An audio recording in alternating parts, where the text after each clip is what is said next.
Good morning, my fellow World Communications Charter School students. My name is Shamori G from Southwest Philadelphia, and I'm a senior at World Communications Charter School.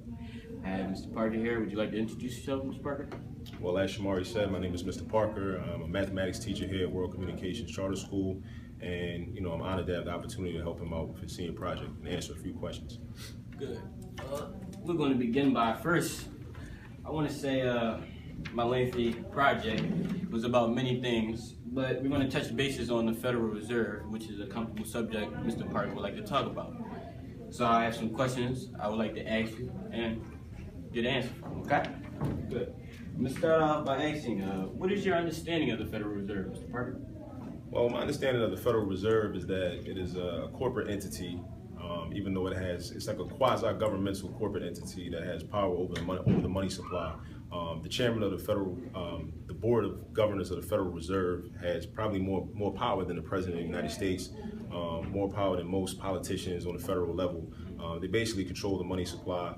They control interest rates, which in turn, of course, interest is the price of money and the cost of money. So by controlling the interest rate, they're controlling how businesses are able to get loans to do new development, new construction, whether how much it's going to cost to build new prisons for African American males, since they want to lock us all up and keep control of us that way.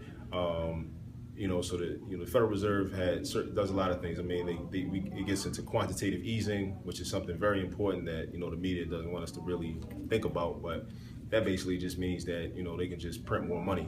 Like when I was at elementary school and we were introduced to the concept of inflation.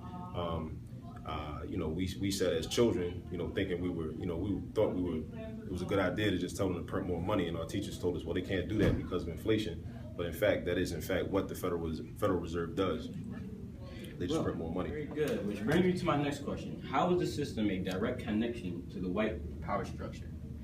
Well, we have to look back to how America was founded and the principles that it was founded upon, the principles of white supremacy, principles of Western capitalism. We look into Adam Smith's famous book, The Wealth of Nations, where he lays out the economic plan for the development of the Western Hemisphere, which of course was built on the backs of African slaves, taken from West Africa and throughout other parts of Africa and brought to the West Indies, brought to present-day South America, brought to the current-day United States, and how our labor really developed capitalism, really developed the banking system, because there would be no money without our work and our labor. So they definitely had to have an organized way. The so-called founding fathers needed an organized way to account for all of the money that they were making, because they were making hand over fist.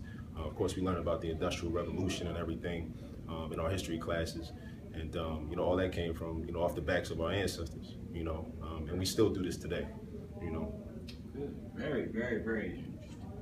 Which brings me to my last question, Mr. Parker. How do you feel about the Federal Reserve being a non-government corporation and in control of the U.S. money supply?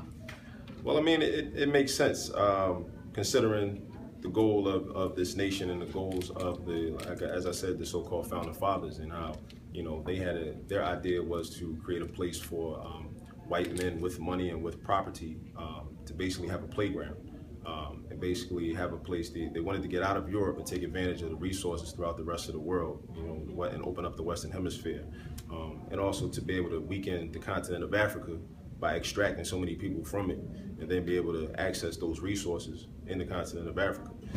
The Federal Reserve not even being governmental, it makes sense, because then you have fascism, and throughout Western modernity, since the advance of capitalism in the past 500 years, a lot of times you have corporate structures that are in control and are making major decisions. Nazi Germany was fascist. The United States today is fascist. That's why you have corporate executives that really make major decisions that affect all of our lives, more so than government entities. And you have lobbyists that basically go to Washington, D.C.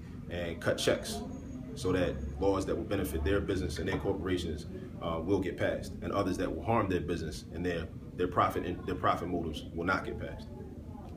Thank you very much, Mr. Parker. Enjoy the rest of your day. Thank you.